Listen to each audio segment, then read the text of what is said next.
بسم اللہ الرحمن الرحیم۔ ایک بادشاہ کی عظمت قرآن۔ ایک واقعہ یاد آ گیا کہ ایک بادشاہ کا لڑکا ایک استاذ کے پاس علم حاصل کرتا تھا۔ ایک مرتبہ بادشاہ استاذ سے ملنے آئے اور قرآن کی تعلیم کو دیکھ کر خوش ہوئے اور استاذ کو 10,000 اشرفیوں کی ایک تیلی دی۔ استاذ نے بادشاہ سے کہا، یہ تو بہت ہیں، ہم نے کیا ہے جو اتنا بڑا انعام ملے۔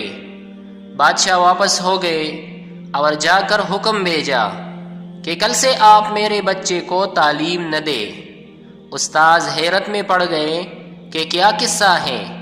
بادشاہ کے دربار میں حاضر ہوئے اور پوچھا کہ کیا خطا ہو گئی کہ آپ نے آپ کے صاحبزادے کو پڑھانے سے منع فرما دیا۔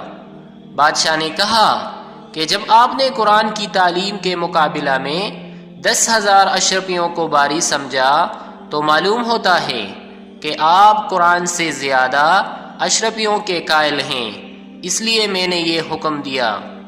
پہلے تو ایسے لوگ ہوتے تھے اور آج سب سے کم تنخواہ ان کی ہوتی ہے جو قرآن پاک پڑھاتے ہیں، اس لیے اچھا پڑھانے والے بھی میسر نہیں آتے اور جاہلوں سے پڑھنا پڑتا ہے۔